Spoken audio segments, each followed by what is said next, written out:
မင်္ဂလာပါခင်ဗျာဒီနေ့ကျွန်တော် VSD အကြောင်းလေးပြောမှာဖြစ်ပါတယ် Variable Speed Driver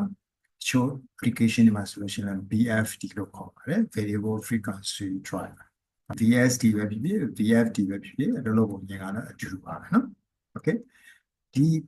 VSD ကိုဘယ်နေရာတွေမှာအသုံးများလဲဆိုလို့ရှိရင်ကျွန်တော်တို့ရဲ့ ACMV လို့ခေါ်တဲ့ Air Conditioning and Mechanical Ventilation System တွေ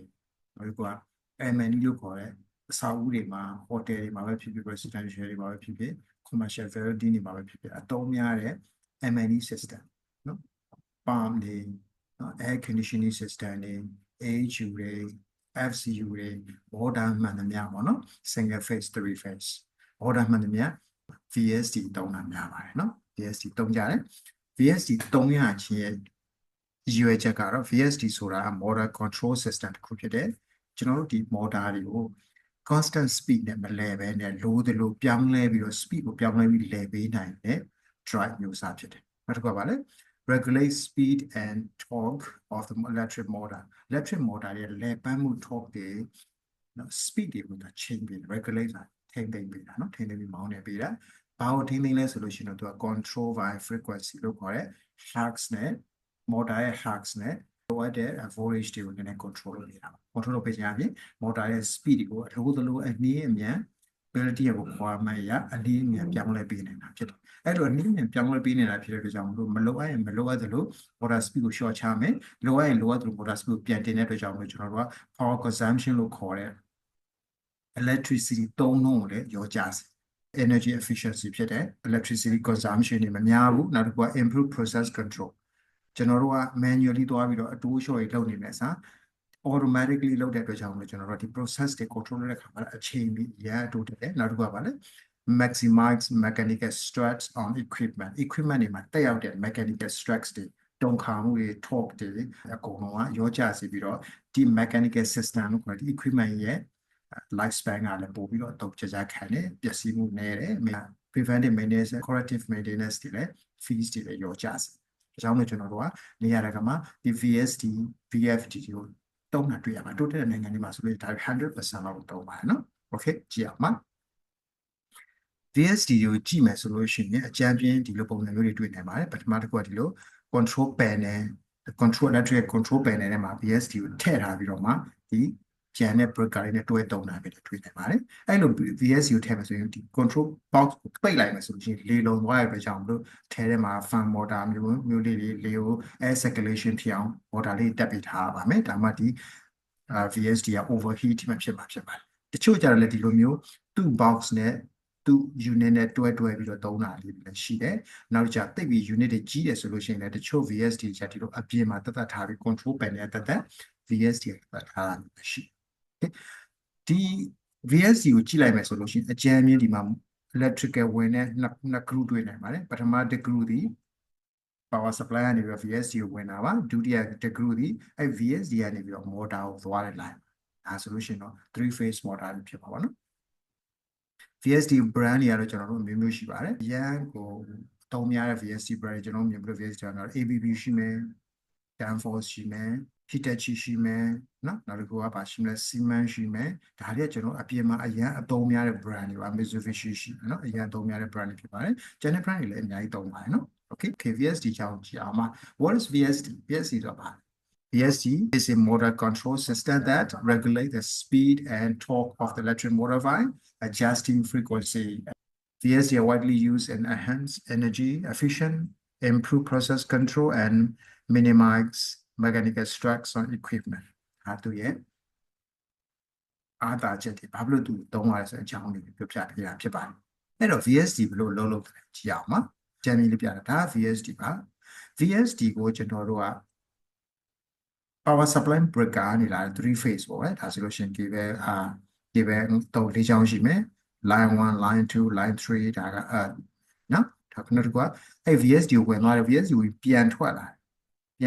တဲ့ line 1 line 2 line 3 motor ကိုသွားတယ်သွားရအောင်သွားတယ်အဲ့လိုဒါတိုင်းမသွားမနဲ့ VSD ကိုဝင်ရဖြင့်ဒီ motor ရဲ့လိုအပ်တဲ့ speed တွေလိုအပ်တဲ့လဲပတ်မှုတွေ torque တွေပြောင်းလဲဖို့အတွက်ဘာ control လုပ်လဲဆိုလို့ရှိရင်ဒီမှာDDC ဆိုတဲ့ process control တစ်ခုကနေတော့ control လုပ်ပါတယ် wire တစ်ချောင်းကနေ control လုပ်ပါတယ်အဲ့ဒီ wire တစ်ချောင်းကဘာလာလဲဆို signal 4 to 20 milliamp signal နဲ့ control လုပ်ပါတယ် okay 20 milliamp ဒီပေးလိုက်မယ်ဆိုလို့ရှိရင်ဒါဒီ VSD ကနေဒီ motor ကို full speed နဲ့ခိုင်းပါတယ်ဒါမှမဟုတ်ရှိလို့ရှိရင်10 milliamp လောက်ပဲ signal ပေးတယ်ဆိုလို့ရှိရင်တော့ဒါတဝက်လောက်ပဲလဲစေချင်တယ် 50% ပဲလဲစေချင်တယ်အဲ့လိုမျိုး4 to 20 milliamp ကိုတိုး short လို့ signal ပေးပြီးတော့မှဒီ VSD ကနေပြီးတော့ motor ရဲ့ frequency ကို control လုပ်ပြီးတော့မှ motor ရဲ့ speed ကိုလို့မောင်းနှင်ပေးတာဖြစ်ပါတယ်ဒါက VSD ရဲ့အလုပ်လုပ်ပုံ process controller တွေကဘယ်ကလာလဲဆိုလို့ရှိရင်အကြမ်းများနဲ့ကြည့်မယ်ဆိုလို့ရှိရင်ဒီလိုလာပါတယ်ကျွန်တော်တို့ DDC လို့ခေါ်တဲ့ Direct Digital Control System ကနေပြီးတော့မှကျွန်တော်တို့ BMS ကနေ signal တွေယူတဲ့ BMS on မှာလား off မှာလား run မှာလားတဝက်နဲ့ run မှာလားเนาะ BMS ကိုပြန်ပြီးတော့ပြန်ပြီးပို့တဲ့ measurement system တွေ flow switch တွေ temperature control တွေအများကြီးရှိတယ်အဲ့ဒါတွေပေါ်မှာ analyze လုပ်ပြီး BMS ကပြန်ပြီး auto ပြန်မောင်းနေပေးပါတယ်ဒီပတ်ဒီ machine တွေတဝက်ပဲလဲမှာလား block percentage လဲမှာလား full load လဲမှာလားဆိုတော့ဒီ DDC ကိုလမ်းပြီးတော့ပြော DDC ကနေမှာ direct control system နဲ့protocol တွေနဲ့ translate လုပ်ဒါ modbus တွေနဲ့အတူတူ together လုပ်ပြီးတော့မှဒီ VSD ကိုခိုင်းစေခြင်းဖြစ်ပါတယ်ဘယ်လိုခိုင်းစေရလဲခုန signal လေးပို့ပြီးတော့မှတဝက်လဲမှာလားရက်တော့မှာလားပြန်စားမှာလား full load လဲမှာလားဆိုတော့ခိုင်းစေခြင်းဖြစ်အဲ့တော့ power အချမ်းမြင့်သူအလုံးလုံးပုံကြည့်မယ်ဆိုလို့ရှိရင် power supply incoming က3 phase ဆိုလို့ရှိရင်ကျွန်တော်တို့က440 415 volt လာပါတယ် frequency ကတော့50ပါပဲ synchro နိုင်ငံမျိုးမှာဆို frequency 50 hertz ဆိုသုံးပါတယ်ပြီးရင် rectifier ရဲ့ဝင်လာတဲ့ AC နဲ့ DC ဖြစ်သွားတယ် alternating current နေပြီးတော့မှ DC voltage လို့ခေါ်တဲ့ direct current ဖြစ်သွားတယ်ပြီးရင် filter ကိုဖြတ်လိုက်တဲ့ VFB ဖြတ်ပြီးတော့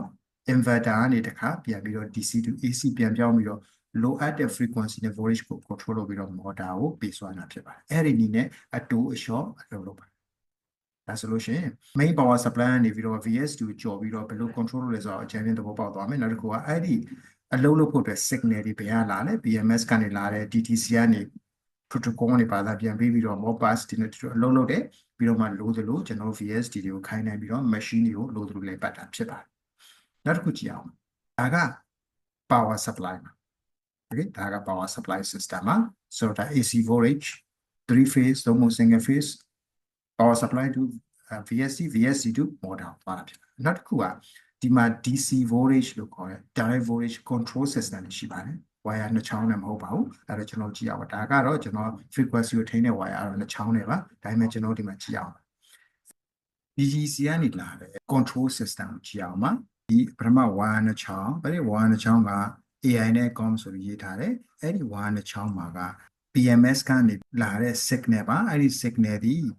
0 to 10 volt အတော့မဟုတ်4 to 20 milliamp ဆိုပြီးတော့မှ signal ပေးလို့ရှိပါတယ်အဲ့တော့4 to 20 milliamp ဆိုတာက voltage နဲ့တိုင်းမယ်ဆိုလို့ရှိရင်0 to 10 volt ရှိမယ် milliamp နဲ့ဆိုလို့ရှိရင်တော့4 to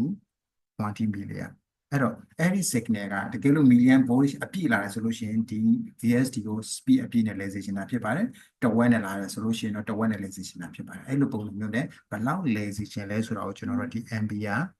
range သို့မဟုတ် voltage range နဲ့ signal ပေးတာဖြစ်ပါတယ်လဲနေတဲ့ status ကိုပြန်ပြီးတော့ feedback signal ပြန်ထွက်သွားပါတယ် BMS ကိုပြန်သွားတယ်အဲ့ဒါလည်း0 to 10 volt or 4 to 20 milliamp ပါပဲเนาะနောက်တော့မှအောက်မှာတွေ့ရတဲ့ဒီ signal watcher နှစ်ချောင်းကတော့ VSD ရဲ့ fault status တွေဘာဖြစ်လဲ high end ဖြစ်တာလား trip ဖြစ်တာလား heater ဖြစ်တာလားဆိုတော့ status တွေကိုပြန်ပြီးတော့ signal ပြန်ပို့တာဖြစ်ပါတယ် signal နောက်ဒီနှစ်ခုကတော့ VSD ရဲ့ run status VSD run နေတဲ့အနေအထားတွေကို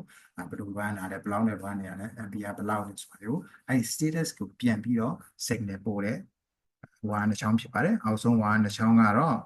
remote start stop ပါ command ပေးလို့ရပါတယ်ကျွန်တော်တို့တစ်ခါကျ VSD မှာလည်း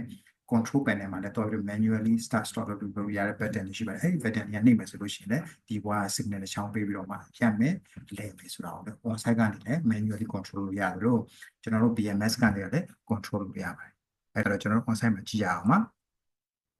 VSD ကိုကြည့်မယ်ဆိုလို့ရှိရင်ဒီလိုပုံစံမျိုးတွေ့ရပါမယ်ဒါက control panel အထက်မှာ VSD ရှိပါတယ်ဒါဆိုလို့ရှိရင်ဒီမှာwire 3ချောင်းသို့မဟုတ်4ချောင်းကဘယ်ကလာလဲ3 phase power supply ကလာပါတယ် PN နေပြီးတော့ VSD ကိုဝင်ပါတယ် VSD ကနေပြန်ထွက်တဲ့ motor ကိုပြန်သွားပါတယ် okay motor voltage ကတော့440 415ဒါမှမဟုတ်လို့ရှိရင် hertz နဲ့ကြည့်မယ်ဆိုရင်50 hertz ပါ okay အဲ့ဒီတော့ကြောင့်မလို့အဲ့ဒီ voltage နဲ့ hertz frequency ကို control လုပ်ခြင်းအပြင်ကျွန်တော်တို့ဒီ motor ကိုအလျှော့အတင်းလုပ်ပြီးလဲလို့ရှိပါတယ် okay ဒါဆိုလို့ရှိရင်လည်းဒီမှာဒါ motor ပါဒါ VSD အသေးစားလေးပါ VSD ကိုဝင်တဲ့ wire ရှိမယ်နော် VSD ကိုဝင်တဲ့ wire ရှိမယ်ဒါ VSD ကိုဝင်တဲ့ wire လေးပါပြီး VSD ကပြန်တူ motor ကိုသွားတဲ့ wire ရှိမယ်နော်ပြီးအဲ့ဒါကိုဗာနဲ့ control ရဲဒီမှာ wire လေးနဲ့ control လုပ်ပါတယ်ကျွန်တော်ဒီ video ကိုကြည့်ပြီးတော့ VSD ရဲ့အရေးပါပုံ VSD ရဲ့ control system ကိုချမ်းမြင်နားလည်သွားတယ်ဆိုလို့ရှိရင်ကျွန်တော် video လေးကို like and share လုပ် see you next video bye bye